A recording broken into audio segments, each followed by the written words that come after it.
कमरे की हवा में हल्की सी खुशबू फैली हुई थी। गरिमा पीले जोड़े में लिपटी बिस्तर पर अधलेटी सी बैठी थी। चेहरे पर थकावट की हल्की सी परत थी, मगर उसकी उंगलियां मोबाइल स्क्रीन पर लगातार चल रही थीं। कभी स्क्रॉल करती, कभी हल्के से मुस्कुरा देती। वह संतुष्ट थी। हाँ, उसने बस लड़के की तस्वीर देखी थी, मगर उसे विश्वास था उसके भाई ने जो फैसला लिया था वह सही होगा। उसे मुकेश पर खुद से ज्यादा भरोसा था, और यही उसका सबसे बड़ा धोखा बनने वाला था। कुछ ही पल बाद दरवाजे पर हल्की सी दस्तक हुई। गरिमा, अंदर आ सकता हूँ? वो चौंकी। नहीं, आवाज पहचानती थी।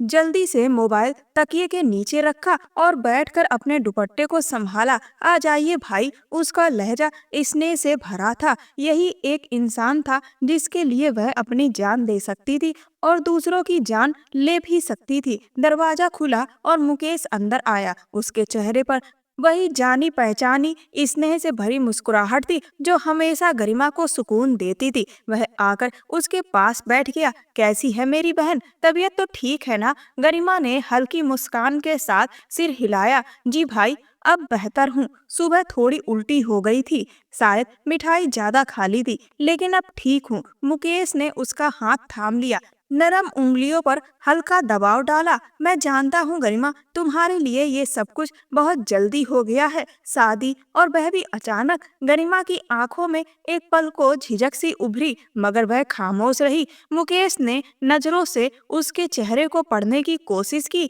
मेरी बात याद रखना, तुम बहुत खुश रहोगी, लेकिन शुरुआत में बहुत कुछ सहना पड़ेगा। लोग बातें करेंगे, हालात तकलीफ देंगे, सवाल पूछे जाएंगे, तुम्हें सब कुछ अजीब लगेगा, लेकिन एक चीज याद रखना, खामोशी, तुम्हारी खामोशी ही तुम्हारी ताकत बनेगी। गरिमा ने हैरानी से उसकी ओर देखा। भाई, आप ऐसी बातें क्यों कर रहे हैं? ऐसा क्या है जिसे मुझे बर्दाश्त करना पड़ेगा? सब ठीक है ना? कोई परेशानी है तो मुझसे कहिए। मुकेश ने सिर हिलाकर इनकार किया। नहीं गरिमा, बस कुछ बातें वक्त से पहले समझा देना बेहतर होता है। मैं ज्यादा कुछ नहीं कहूँगा, बस जो कह रहा हूँ उस पर ध्यान देना। मैं हूं ना तुम्हारे साथ, हर कदम पर। कुछ नहीं होने दूंगा तुम्हें, बस थोड़ा साहस रखना। गरिमा ने धीरे से सिर झुका दिया। कुछ पल के लिए दोनों खामोश हो गए। फिर मुकेश ने प्यार से उसके सिर पर हाथ फेरा और मुस्कुराते हुए बोला, अब दुल्हन बन गई हो तो बहादुर भी बनना पड़ेगा। गरिमा ने हल्के से सिर हिलाया, जैसे खुद को अंदर से मजबूत बनाने की कोशिश कर रही हो, लेकिन न जाने क्यों मुकेश की बातों ने उसके भीतर एक बेचैनी सी भर दी थी। वक्त गुजरता गया, पूरा दिन रस्मों के मुताबिक बीत गया और बारात का दिन आ गया।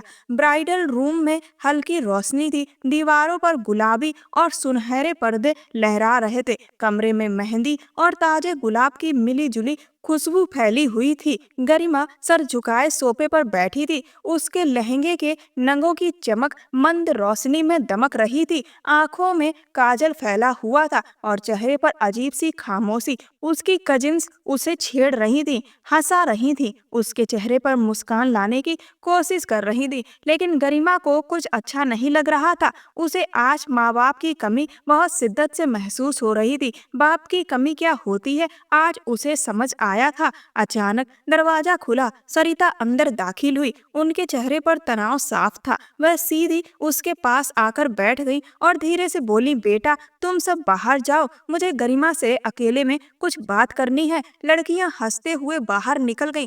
दरवाजा बंद हुआ और सरिता गरिमा के पास बैठ गई। गरिमा के चेहरे को घूरते हुए बोली, ये क्या कर रही हो तुम? किस इंसान से शादी करने जा रही हो? पागल हो गई हो क्या? गरिमा ने हैरत से सिर उठाया। मौसी, क्या हो गया? आप ऐसी बातें क्यों कर रही हैं? वो वाकई सरिता की बातों से चौंक गई थी। सरिता ने बेचैनी से आंखें बंद की। बारात आ चुकी है, लेकिन जिसने अंदर कदम रखा है ना, जतिन, उसे देखकर मेरा दिमाग सुन्न हो गया है।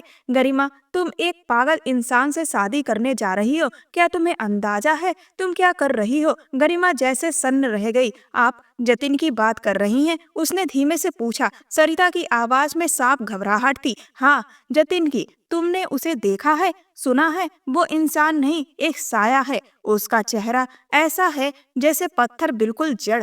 आंखें ऐसी जैसे निकल जाए। दिमागी हालत ठीक नहीं है उसकी। गरिमा, तुम कैसे उसके साथ रह पाओगी? गरिमा की आंखों में बेचैनी तैरने लगी थी। वो कुछ कहने ही वाली थी कि दरवाजा जोर से खुला। मुकेश अंदर आया। उसके चेहरे पर गुस्सा साफ था। मौसी, आप यहाँ क्या कर रही हैं? उसकी आवाज सख्त थी। कृपया करके आप अपने काम से काम रखें। मेरी बहन को उलझाने की कोई जरूरत नहीं है। आप बाहर जाएं। सरिता गुस्से से खड़ी हुई। तुम बहुत बड़ी गलती कर रहे हो मुकेश। जो कुछ तुम कर रहे हो ना, उसकी सजा तुम्हें जरूर मिलेगी। मैं तुम्हें माफ नहीं करूंगी। मैंने जो ठीक समझा वही किया, और ये वक्त ऐसी बातों का नहीं है। मुकेश ने बिना उनकी ओर देखे कहा और गरिमा के पास आकर बैठ गया। सरिता बाहर चली गई और दरवाजा बंद हो गया। कमरे में खामोशी छा गई। मुकेश ने गरिमा का हाथ थामा और उसकी ओर देखते हुए बोला, किसी की बातों में आने की जरूरत नहीं है।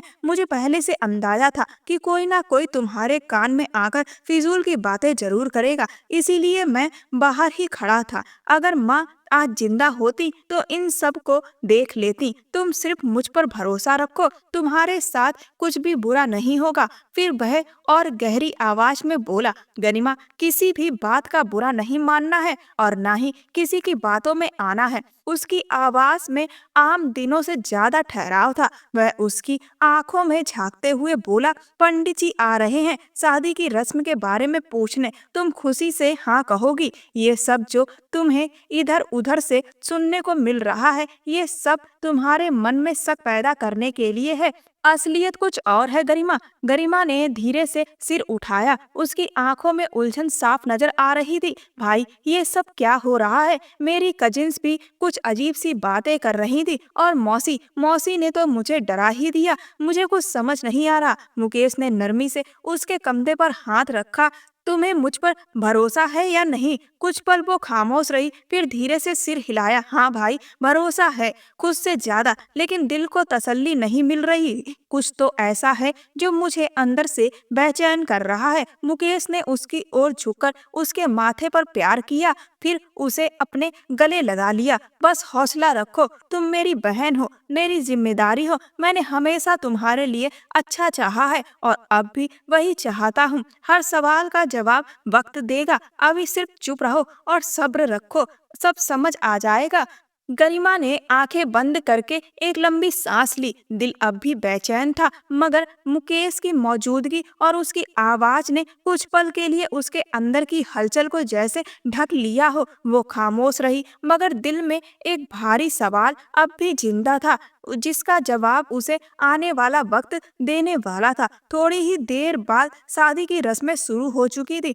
ब्राइडल रूम में गहरी शांति छाई थी। गरिमा सिर झुकाए बैठी थी। उसके चेहरे पर हल्की सी नमी थी। दुपट्टा सावधानी से सिर पर टिका हुआ था, मगर दिल के भीतर एक तूफान सा चल रहा था। कमरे में पंडित जी मौजूद थे, उनके साथ मेहमान और परिवार की बुजुर्ग महिलाएं भी थी। माहौल पूरी तरह गंभीर और शांत था। उसकी आंखों से दो आंसू बहकर गालों पर आ गिरे। वह कुछ पल खामोश रही, जैसे भावनाओं और शब्दों की लड़ाई में उलझी हो। लॉन में स्टेज पर जतिन बैठा था। वह पूरी तरह दूल्हे के कपड़ों में था, मगर उसकी हरकतों और आंखों की चमक में एक अजीब सा बचपना झलक रहा था। वह बार बार अपनी माँ का हाथ पकड़ रहा था, कभी अपनी उंगलियां मरोड़ता, कभी सामने रखे गुलाब की पंखुड़ियों को गिनने लगता।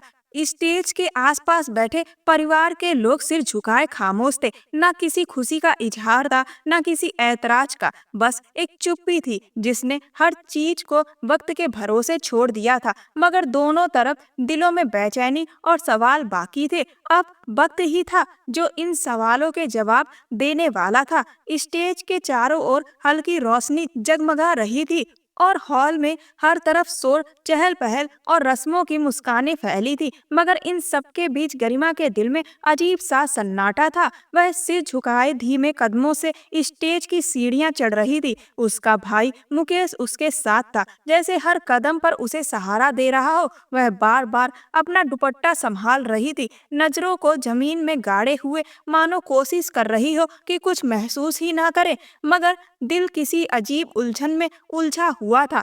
आज उसकी जिंदगी का सबसे अहम दिन था। माँ बाप की कमी बहुत महसूस हो रही थी, लेकिन उससे कहीं ज्यादा डर उसे लोगों की बातों से हो रहा था।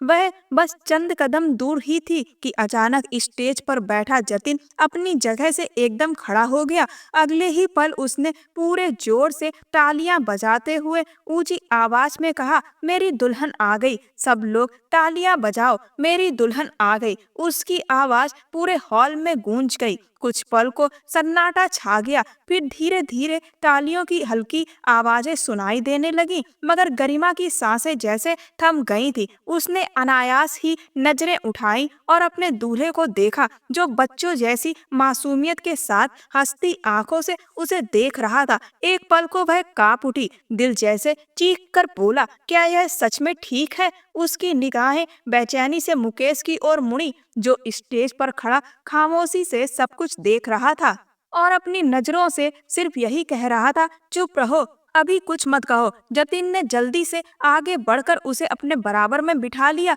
और बिना किसी झिझक के उसका हाथ अपने हाथ में ले लिया। तुम मेरी दुल्हन हो, हमारी शादी होगी तुमसे।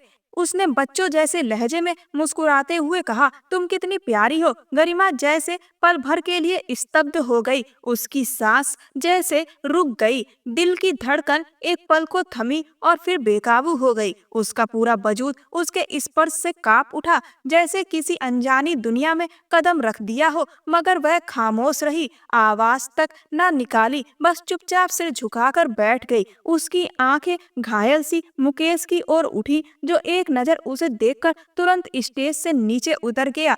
स्टेज पर रोशनी थी, हंसी थी, खुशी का शोर था, मगर उसकी रूह पर एक गहरा बोझ था, जैसे वो किसी ऐसी जिंदगी की दहलीज पर बैठा दी गई हो जहाँ समझौता ही उसकी किस्मत है। शादी हो गई, विदाई के वक्त न कोई रोया न कुछ कहा, सब कुछ सादगी और खामोशी से पूरा हुआ। मुकेश ने अपनी बहन को गाड़ी में बैठाते हुए आखिरी बार उसका हाथ थामा और धीरे से बोला, हौसला रखना, बस शुरुआत मुश्किल है, अंजाम बहुत खूबसूरत होगा, मुझ पर भरोसा रखना। गरिमा की पलकें भीग चुकी थी, लेकिन उसकी जुबान खामोश रही। गाड़ी रवाना हुई और कुछ देर बाद वो कपूर मेंशन के सामने खड़ी थी। रोशनी की झालरें, फूलों की लड़ियां और एक भव्य स्वागत जैसा माहौल था। घर की नौकरानियां दरवाजे पर कतार में खड़ी थी और मेहमानों की नजरें एक साथ उस नई दुल्हन पर जा टिकी। बबीता, जो उसकी सास है, उन्होंने मुस्कुराहट के साथ उसका हाथ थामा और मुलायम आवाज में कहा, स्वागत है हमारी बहू, अब कपूर परिवार की इज्जत तुम्हारे हाथ में है। उसे धीरे धीरे लाकर एक बड़ी सजी हुई जगह पर बिठा दिया गया। वहाँ हल्की रोशनी थी, गुलाब की खुशबू और आसपास बैठी औरतों की धीमी फुसफुसाहटें। बाहर से सब कुछ सुंदर लग रहा था, मगर उसके अंदर एक गहरी खामोशी का साया था, जिसकी गूंज सिर्फ वही सुन पा रही थी। कुछ ही पलों बाद उसके कानों में एक औरत की धीमी लेकिन चुभती हुई आवाज पड़ी, कितनी खूबसूरत दुल्हन है, मगर देखो किस्मत कैसी है, एक पागल की बीवी बन गई। दूसरी औरत ने तुरंत हामी भरी, हाँ, हमें भी यकीन नहीं हुआ कि ये वही लड़की है जिसके बारे में सुना था। बस दौलत देखो, ये सब कुछ देखकर लोग आंख बंद करके बेटी दे देते हैं। आखिर कपूर मेंशन है, गाड़ी, नौकर, बंगला, सब कुछ तो है। गरिमा ने चाहकर भी गर्दन हल्की सी मोड़ी, लेकिन नजरें नीचे ही रखी। वो कुछ नहीं बोली, मगर उसकी आंखों में नमी तैरने लगी, पलकों से बाहर नहीं आई, लेकिन दिल के अंदर सब कुछ टूटता जा रहा था। हर फुसफुसाहट एक नजर न दिखने वाला चाकू बनकर उसके दिल पर चल रही थी। करीब बैठी एक नौकरानी ने धीरे से पानी का गिलास आगे बढ़ाया, दीदी जी, पानी पी लीजिए। गरिमा ने मुश्किल से गिलास थामा, मगर पानी का घूंट अंदर जाते ही ऐसा लगा जैसे गला सूखे पत्थर में बदल गया हो। दिमाग सुन्न हो चुका था, दिल कुछ भी सुनने को तैयार नहीं था और चारों तरफ जैसे मायूसी की एक मोटी परत छा गई थी। पति कहीं नजर नहीं आ रहा था, ना कोई दिलासा देने वाला था, ना ही कोई ऐसी आवाज जो उसकी मौजूदगी को सहारा देती। बाहर हंसी खुशी की महफिल सजी थी, लेकिन गरिमा की अंदर की दुनिया धीरे धीरे एक खामोश कब्रिस्तान में बदल रही थी। अब उसे सिर्फ वक्त का या शायद सब्र का सहारा था। जतिन के कमरे में नरम पीले बल्ब की रोशनी एक अजीब सी खामोशी में डूबी हुई थी। दीवारें हल्के नीले रंग में रंगी थी और बेड के आसपास बच्चों के खिलौने और कार्टून कैरेक्टर की तस्वीरें टंगी हुई थी। बेड पर जतिन अपनी माँ बबीता के साथ लेटा हुआ था। उसके चेहरे पर वही मासूम सी मुस्कान थी जो हमेशा रहती थी। बबीता धीरे धीरे उसके बालों में हाथ फेर रही थी, जैसे कोई माँ अपने बच्चे को सुला रही हो। तभी दरवाजा हल्के से खुला। दो नौकरानियां भीतर आईं। एक ने गरिमा का लहंगा थाम रखा था और दूसरी ने नरमी से दरवाजे पर दस्तक दी। उनकी मौजूदगी महसूस होते ही बबीता ने गर्दन मोड़ी और जतिन एकदम से बैठ गया। वह अब तक बेड पर लेटा मुस्कुरा रहा था, मगर दुल्हन को दरवाजे पर खड़ा देख वह खुशी से उछल पड़ा। तेजी से उसकी तरफ बढ़ते हुए वह अपने खास जोशीले अंदाज में उसके सामने आया और उसके लहंगे को पकड़ते हुए बच्चे जैसी खुशी में बोला, माँ, ये मेरी दुल्हन है, ये मेरी बीवी है, ये मेरे साथ यहीं रहेगी, ये मेरी बेस्ट फ्रेंड है। उसकी आवाज में मासूमियत झलक रही थी, जैसे उसे कोई अपनी सबसे पसंदीदा चीज के साथ खेलने का मौका मिल गया हो। बबीता ने हल्के से सिर हिलाया। उनके चेहरे पर थकान के साथ साथ एक अजीब सा संतोष था। वो धीरे से बोली, अब तुम दोनों आराम करो, मैं जा रही हूँ। गरिमा, मेरे बेटे का ख्याल रखना, ये रात को अकेला नहीं सोता। आज तुम इसके साथ हो, इसीलिए कह रही हूँ। उन्होंने जतिन के सिर पर हाथ फेरा और फिर एक नजर गरिमा पर डालकर कमरे से बाहर चली गईं। एक पल बीता ही था कि जतिन ने झटके से गरिमा का हाथ पकड़ लिया। उसकी पकड़ इतनी कसकर थी कि गरिमा सहम गई। उसकी आंखों में हैरत, उलझन और डर एक साथ उभरे। ये जतिन कहीं से भी कुछ देर पहले वाला मासूम जतिन नहीं लग रहा था, मगर उसने उसे सोचने का मौका तक नहीं दिया। वह एक ही झटके में उसे बाजू से खींचकर कमरे के कोने में ले गया, जहां एक पुरानी सी कुर्सी पड़ी थी। उसने गरिमा को जोर से उस पर बिठाया और खुद उस पर झुकते हुए सख्त आवाज में बोला, एक शब्द भी तुम्हारी जुबान से नहीं निकलना चाहिए, बल्कि खामोश रहो। उसके चेहरे पर इतनी सर्द और बेरहम झलक थी कि गरिमा थरथरा उठी। अब उसकी आंखों में जतिन की पहले वाली छवि कहीं भी नहीं थी। वो समझ ही नहीं पाई कि ये इंसान कौन है, ये क्या कर रहा है, क्यों कर रहा है। वो खुद को संभालने की कोशिश करती हुई डरे सहमे लहजे में बोली, आप कौन हैं? ये कैसा व्यवहार है? आप क्या करना चाहते हैं? आप मुकेश भैया के दोस्त हैं या दुश्मन? लफ्ज मुकेश अभी उसके होठों पर अधूरा ही था कि जतिन का हाथ एक झटके में उसके गाल पर पड़ा। एक जोरदार थप्पड़ की आवाज कमरे की दीवारों से टकराकर वापस आई। गरिमा का चेहरा एक तरफ को मुड़ गया। वो कुर्सी पर बैठे ही सुन्न हो गई, जैसे उसके पूरे जिस्म में किसी जोरदार झटके से जान ही निकल गई हो। जतिन गुस्से से दहाड़ा, बिल्कुल चुप, तुम्हारी आवाज मेरे कान में नहीं आनी चाहिए, और अगर एक बार भी मुकेश का नाम तुमने अपनी जुबान से निकाला तो मैं तुम्हारी यहीं कब्र खोद दूंगा। अब की बार उसकी आवाज में एक अजीब सा पागलपन था, ऐसा जुनून जो किसी आम इंसान की आवाज में नहीं होता। गरिमा ने उसकी आंखों में देखा, वहां न गुस्सा था न दुख, बस बहसीपन था जो इंसान को हैवान से भी बदतर बना देती है। गरिमा की आंखों में आंसू तैर रहे थे, चेहरे पर सदमा और अविश्वास का साया गहराता जा रहा था। अभी वह अपने अंदर उठते सवालों को जुबान देने ही वाली थी कि जतिन ने एक बार फिर उसकी तरफ झुककर बेहद ठंडे लहजे में कहा, सिर्फ एक हफ्ता है हमारे पास, हम यहाँ सिर्फ एक हफ्ते के लिए हैं, उसके बाद दुबई शिफ्ट हो जाएंगे। उसका अंदाज ऐसा था जैसे वह कोई ठोस योजना बयान कर रहा हो। उसकी आवाज में एक सर्द ठहराव और क्रूरता छुपी थी। गरिमा की आंखें फैल गईं। वह कुछ कहने ही लगी थी कि जतिन ने उंगली उठाकर उसे रोकते हुए धीमे कठोर लहजे में कहा, बेहतर होगा कि जब तक यहाँ हो अपनी जुबान बंद रखो। किसी को पता नहीं चलना चाहिए कि मैं पागल नहीं हूँ। वह एक लम्हे को रुका। उसकी आंखों में वही पागलपन फिर से उभर आया। फिर वह झुककर उसके कान के पास गया और फुसफुसाते हुए बोला, अभी सिर्फ एक थप्पड़ मारा है तुम्हें, अगर जुबान खोली तो चमड़ी उधेड़ दूंगा, समझ आ गई? गरिमा का दम घुट गया, हलक तक सिसकी आकर अटक गई, शरीर कांप रहा था मगर जुबान जैसे साथ छोड़ चुकी थी। वह फूट फूट कर रो पड़ी, धीरे धीरे सिसकते हुए बोली, क्या करना चाहते हैं आप मेरे साथ? कौन हैं आप? और ये सब क्या तमाशा है? जतिन खामोश खड़ा उसे देखता रहा। वह रो रही थी, आंखों से आंसू बहते जा रहे थे। आप और मुकेश भैया के बीच आखिर क्या चल रहा है? वह भी बस यही कहते रहे कि चुप रहो। आप भी यही कह रहे हैं, लेकिन मैं चुप नहीं रह सकती। उसकी आवाज कांप रही थी, लेकिन अल्फाज साफ थे। हौसला कमजोर था पर इरादा मजबूत दिख रहा था। मैं सबको बताऊंगी कि आप दोनों मेरे साथ क्या कर रहे हैं। ये जो सब कुछ हो रहा है, मैं इसे चुपचाप सह नहीं सकती। जतिन का चेहरा एक पल को और सख्त हो गया। वह गुस्से में बोला, बहुत शौक है ना सच्चाई जानने का? तो सुनो, तुम्हारे भाई और मेरे बीच बहुत गहरी दुश्मनी है। जब तक मैं मुकेश को मौत की नींद नहीं सुला देता, मुझे चैन नहीं मिलेगा। क्या समझा था उसने? सब कुछ तबाह करके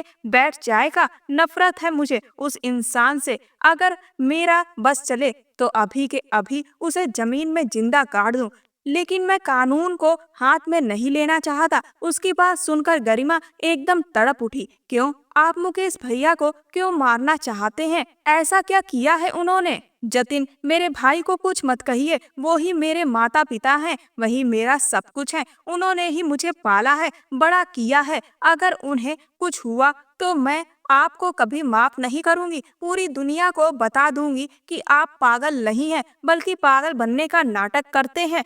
अब जतिन का चेहरा पूरी तरह बदल चुका था। उसकी आंखों में एक अजीब सी चमक थी, जैसे बरसों से दबा हुआ लावा फूटने को तैयार हो। कुछ पल खामोश रहकर वह बोला, जानती हो तुम्हारे भाई ने क्या किया है? तुम्हारे उसी भाई की वजह से मैंने अपनी सगी माँ, सगा बाप और बहन तीनों को खो दिया। गरिमा की सांस थम सी गई। वह हल्के से पीछे हुई, आंखें जतिन के चेहरे पर गड़ी रहीं और आवाज खुद ब खुद मंद हो गई। जतिन की आंखों में दर्द और आग साथ साथ झलक रहे थे। तुम्हारे भाई के लालच ने सब कुछ तबाह कर दिया। वह हमारे घर का ड्राइवर था। उसने हमारे पूरे परिवार का एक्सीडेंट करवाया जानबूझकर, ताकि जब हम मर जाएं तो वह एक झूठी वसीयत तैयार करवा सके और सारी जायदाद अपने नाम करवा ले। उसे ये भी याद नहीं रहा कि मेरे पापा ने उसे घर का हिस्सा बना लिया था, लेकिन उसने हमारे साथ वही किया जो एक दुश्मन भी नहीं करता। जतिन की आंखों में अब पुराने जख्मों की आग जल रही थी। वह रुका, फिर एक थकी हुई लेकिन कड़वी हंसी हंसते हुए बोला, लेकिन बदकिस्मती से मैं बच गया और मेरे पापा की दूसरी पत्नी भी। गरिमा के चेहरे से जैसे सारा खून उतर गया। उसकी धड़कनें बेकाबू हो गईं। वह कांपती हुई बोली, ये सब नहीं हो सकता। मेरा भाई ऐसा नहीं कर सकता। वो लालची हो सकता है मगर जानलेवा नहीं। आपको कोई बहुत बड़ी गलतफहमी हुई है। जतिन अब और करीब आया। उसकी आंखों में गुस्से की लपटें थी।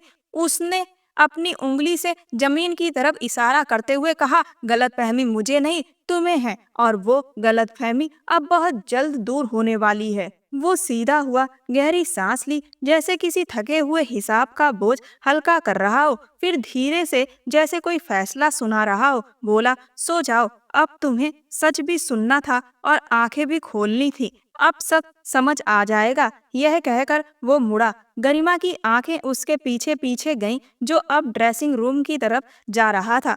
उसके कदम ठहरे हुए थे, शांत, जैसे किसी तूफान के बाद खामोशी। दरवाजा बंद होने की आवाज आई और फिर कमरे में मुकम्मल खामोशी छा गई। गरिमा के आंसू अब रुकने का नाम नहीं ले रहे थे। वह फूट फूट कर रो रही थी। दिल के अंदर एक अजीब सा टूटा हुआ पन था, जैसे किसी ने उसके भरोसे की बुनियाद हिला दी हो। कमरा उसकी सिसकियों से गूंज रहा था और वह खुद एक अंधेरे भंवर में डूबती जा रही थी, जहाँ ना कोई रोशनी थी, ना ही कोई उम्मीद। काफी देर तक रोने के बाद गरिमा जैसे थककर चूर हो चुकी थी। आंखें सूज गई थी, सांसें रुक रुक कर चल रही थी और दिल में एक अनजानी उदासी का गुबार भर चुका था। वह खामोशी से उठी, अपने चारों ओर पसरी खामोशी को समेटती आहिस्ता कदमों से कमरे के कोने में बने बाथरूम की ओर बढ़ी। दरवाजा बंद किया। आईने में अपनी सूरत देखी, बाल बिखरे हुए, आंखें लाल, चेहरा बेरंग। खुद को पहचानने में लम्हा लगा।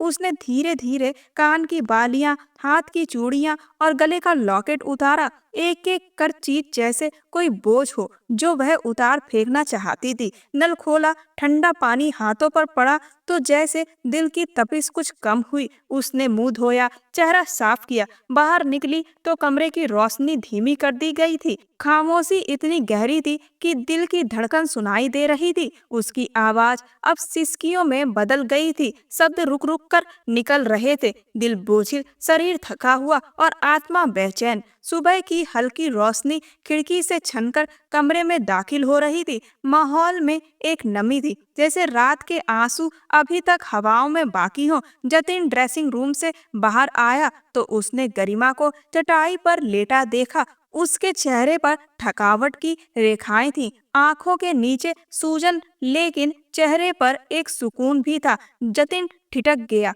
कदम रुक गए। वो आहिस्ता आहिस्ता चलता उसके करीब आया, कुछ लम्हों तक उसे यूं ही देखता रहा, फिर उसी जमीन पर उसके पास बैठ गया। उसकी मासूमियत को निहारते हुए जतिन की आंखों में कोई गहरी सी भावना तैरने लगी। दिल एक पल के लिए धड़कना भूल गया। वो धीमे से खुद से बोला, बेशक तुम बहुत सुंदर हो, बहुत मासूम हो, लेकिन तुम उस आदमी की बहन हो जिसने मेरा पूरा परिवार उजाड़ दिया। उसकी सांस गहरी हुई, नजरें अभी भी गरिमा के सुकून भरे चेहरे पर टिकी थी। जब तक तुम्हें और तुम्हारे भाई को खत्म नहीं कर दूं, मुझे सुकून नहीं मिलेगा। कुछ पल की खामोशी के बाद वो एकदम बोल पड़ा, लेकिन कल रात जब तुम्हें थप्पड़ मारा तो सच कहूं पूरी रात बेचैन रहा। दिल अजीब तरह से कांपता रहा, न नींद आई न चैन मिला। वो थोड़ा और झुका, उसका हाथ थामने को बढ़ा, लेकिन खुद ही वापस खींच लिया। बुदबुदाया, लड़की, कहीं तुम मेरे लिए एक सजा ना बन जाओ, एक ऐसी सजा जो दिल में उतर जाए और फिर निकले ही नहीं। फिर उसने खुद को झटकते हुए कहा, नहीं, कुछ भी हो जाए मोहब्बत नहीं करूंगा तुमसे, कभी भी नहीं। उसकी आवाज में फिर वही सख्ती लौट आई थी। बीवी होने का हक भी नहीं दूंगा, तुम्हें बस अपनी नौकरानी बनाकर रखूंगा। यह कहकर जतिन एकदम सीधा खड़ा हो गया, मगर निगाहें अब भी गरिमा पर जमी रही। चंद लम्हे यूं ही खड़ा रहा, जैसे खुद से लड़ रहा हो। दिल कुछ और कह रहा था, दिमाग कुछ और। फिर उसने आहिस्ता से झुककर गरिमा के कंधे को हल्के से हिलाया, उठो, जाकर बिस्तर पर सो जाओ, जमीन ठंडी है। गरिमा ने आंखें खोली। एक पल के लिए वह घबरा गई। उसे याद आने में वक्त लग रहा था कि वो कहाँ है और कौन बोल रहा है। फिर उसकी आंखें अधखुली हुई, चेहरे पर हैरानी थी, लेकिन नींद इतनी हावी थी कि वह बिना कुछ कहे चुपचाप उठी। उसने चटाई को देखा, एक पल को ठिठकी, फिर खामोशी से बिस्तर की तरफ बढ़ी और लेट गई। जतिन वहीं खड़ा उसे देखता रहा, फिर आहिस्ता से मुड़कर कमरे से बाहर चला गया। रात की थकावट बाकी थी, मगर एक अनदेखा एहसास, एक अनकहा रिश्ता जन्म ले चुका था, जो शब्दों से खाली था मगर खामोशी बहुत कुछ कह रही थी। दोपहर की हल्की रोशनी कमरे में दस्तक दे रही थी। पर्दे पूरी तरह खुले नहीं थे, मगर धूप की धीमी किरणें दीवार पर हल्के अक्स बना रही थी। गरिमा खामोशी से बिस्तर के किनारे बैठी थी, उसके हाथ कांप रहे थे, आंखें सूजी हुई थी, चेहरे पर वही संजीदगी थी जो बीती रात के तूफान की गवाही दे रही थी। दरवाजे पर हल्की सी दस्तक हुई,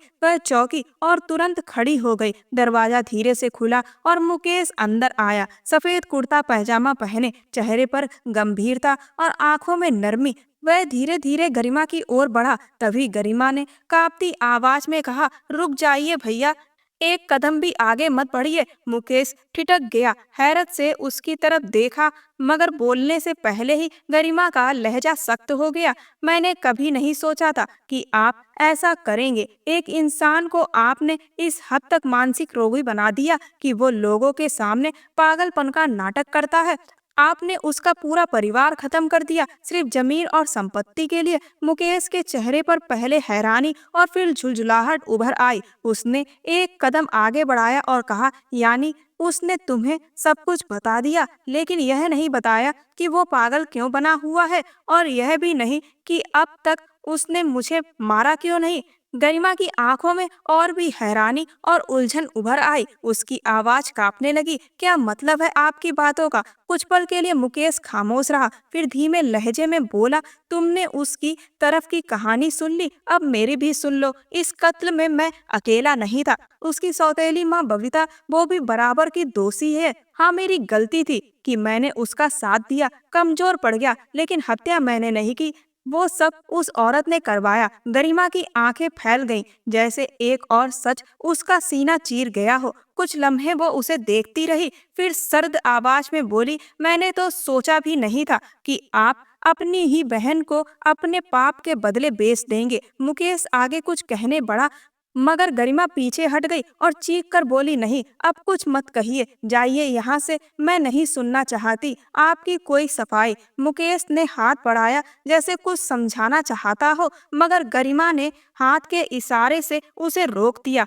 उसकी आवाज अब कांपती हुई सख्ती में बदल चुकी थी, मत आइए मेरे करीब, चले जाइए और दोबारा कभी मत लौटिएगा, कभी भी नहीं। मुकेश की आंखों में एक लम्हे को बेबसी दिखाई दी। वह कुछ कहना चाहता था, मगर फिर खामोश हो गया। गरिमा की आंखों में आंसू बहने लगे। आखिरकार मुकेश ने नजरें झुकाई, गहरी सांस ली और दरवाजा खोलकर बाहर निकल गया। दरवाजे के बंद होने की आवाज आई और गरिमा की चीखें धीरे धीरे सिसकियों में बदल गईं। कमरे में एक बार फिर खामोशी छा गई थी, मगर अब यह खामोशी टूटे हुए विश्वास की चीखों से भरी हुई थी। शाम की मंद रोशनी कमरे में धीरे धीरे फैल रही थी। खिड़की के पास सूरज ढल चुका था, बस कुछ सुनहरी किरणें कमरे की दीवारों पर जैसे उसकी उदासी को और उजागर कर रही थी। दरवाजा धीरे से खुला, जतिन अंदर दाखिल हुआ। कदम रखते ही उसकी नजर सीधे सोफे पर बैठी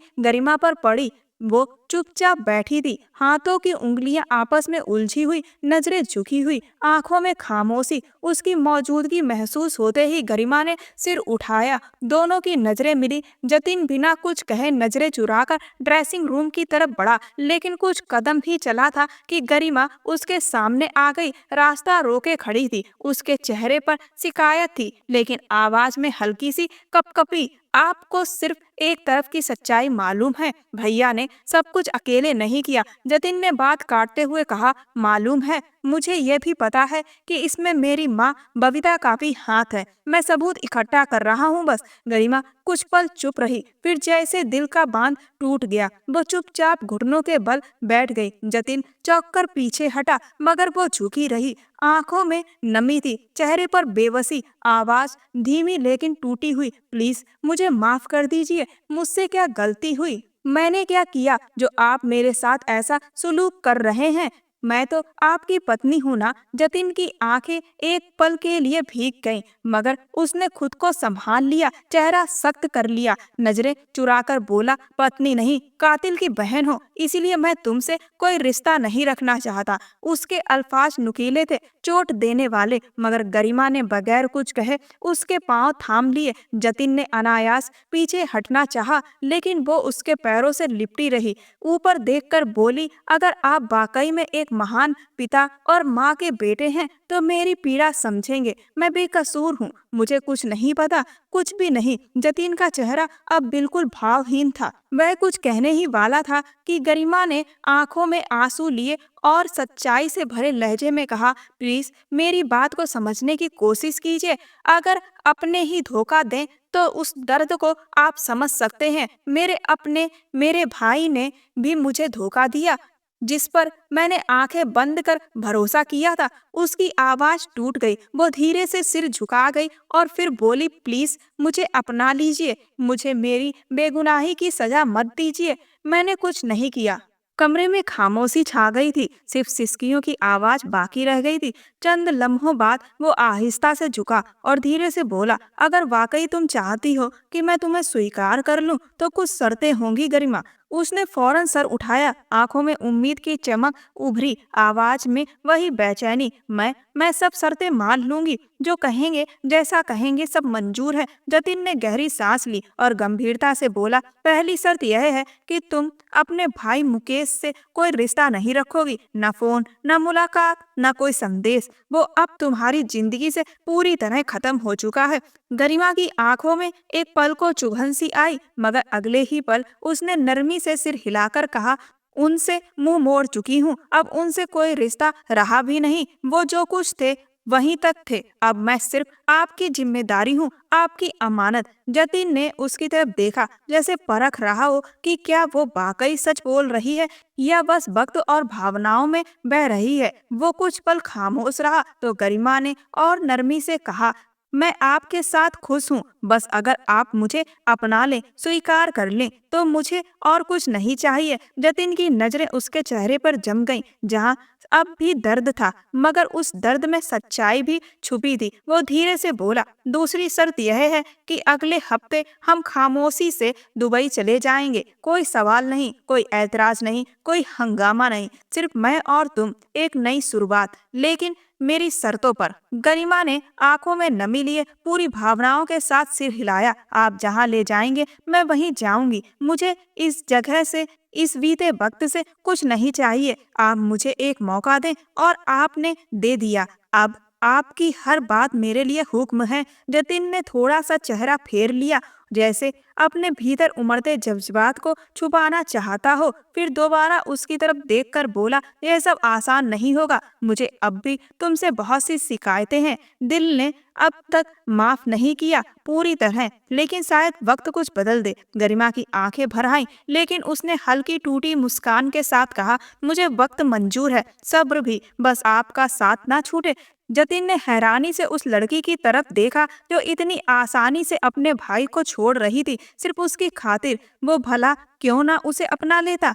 जतिन खराब लड़का नहीं था, वह बस बदले की भावना में जल रहा था, लेकिन गरिमा के लिए उसके दिल में मोहब्बत जाग उठी थी, और मोहब्बत में वह ताकत होती है जो बड़ी से बड़ी दुश्मनी को मिटा सकती है। इसीलिए अब जतिन समझ रहा था, जो कुछ भी किया गया है उसमें गरिमा का कोई भी कसूर नहीं है। वह बेकसूर है, और बेकसूर को सजा देना कहीं से भी उचित नहीं। और अब तो वह उसके दिल में जगह भी बना चुकी थी। अगले ही हफ्ते वो दोनों दुबई शिफ्ट हो गए थे। पासपोर्ट और वीजा का इंतजाम जतिन ने तुरंत करवा लिया था। उसने तमाम सबूत और गवाह पुलिस के सामने रख दिए थे, जिसके आधार पर बबीता को उम्र कैद की सजा सुनाई गई थी और मुकेश को 10 सालों की सजा हुई थी बबीता का साथ देने के लिए। लुधियाना में जो भी जायदाद थी वो सब बेचकर जतिन उसी रोज वहां से चला गया, और एक बार भी गरिमा ने मुकेश से संपर्क करने की जिद नहीं की। 2 साल बाद दुबई का एक अस्पताल था।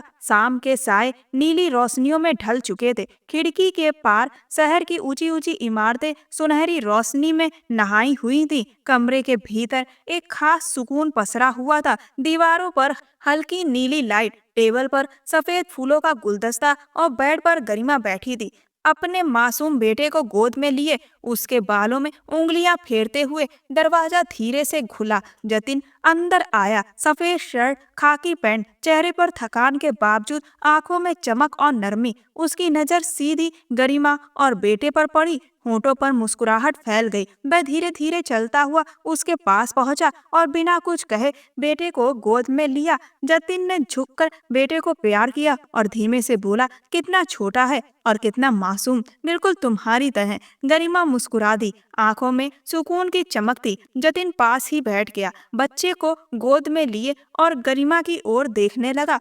तुम्हें पता है गरिमा, 2 साल हो गए, लेकिन आज भी वो लम्हा याद है जब तुमने मेरे लिए सब कुछ छोड़ दिया था, जब पूरी दुनिया मुझे झूठा मान रही थी। सिर्फ एक इंसान था जिसने मेरी आंखों में सच्चाई देखी, वो तुम थी। गरिमा चुपचाप सुन रही थी। जतिन की आवाज में अब भावनाओं की मिठास खुल गई थी। तुमने मुझे उस वक्त संभाला जब मेरे पास कुछ नहीं था, सिर्फ जख्म और उलझन थी। तुम मेरी रोशनी बनी। तुम्हारा साथ, तुम्हारा विश्वास मेरे लिए एक नई जिंदगी की तरह था।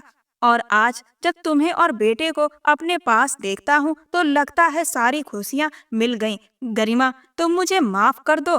मैंने बदले की भावना में चूर होकर तुम जैसी लड़की पर हाथ उठाया था, जो कि मेरी जिंदगी का सबसे बड़ा पाप था। लेकिन आज मैं सर झुकाकर तुमसे अपने किए की माफी मांगता हूँ। गरिमा की आंखें भीग गईं।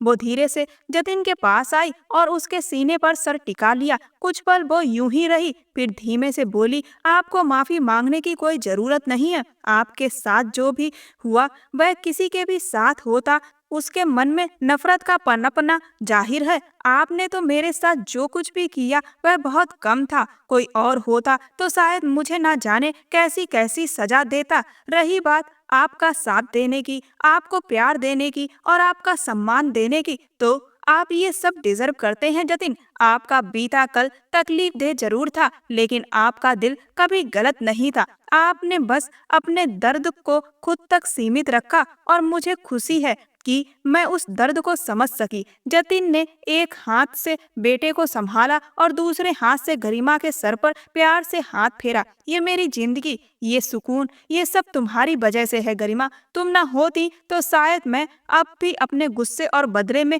उलझा रहता। गरिमा ने उसके दिल पर हाथ रखा और मुस्कुराकर कहा, अब हमारा परिवार पूरा है और इससे खूबसूरत कोई चीज हो नहीं सकती। कमरे में एक बार फिर खामोशी छा गई थी, मगर इस बार वो खामोशी सुकून और मोहब्बत से भरी थी। जो इंसान गलत को छोड़ सकता है वही सही का साथ देकर एक नई दुनिया बसा सकता है, जैसे गरिमा ने किया। सच का साथ देने वाले हमेशा सुकून पाते हैं। गरिमा ने सही का साथ दिया और गलत का विरोध किया। अगर आपको हमारी कहानी पसंद आई हो तो चैनल को लाइक करें, सब्सक्राइब करें और बेल नोटिफिकेशन जरूर ऑन करें, ताकि हर नई कहानी आप तक समय पर पहुंच सके। अगली कहानी के लिए आप हमें मेन कैरेक्टर के नाम भी सुझा सकते हैं। आप कमेंट बॉक्स में नाम लिखकर भेज सकते हैं। मिलते हैं अगली कहानी में, तब तक के लिए धन्यवाद।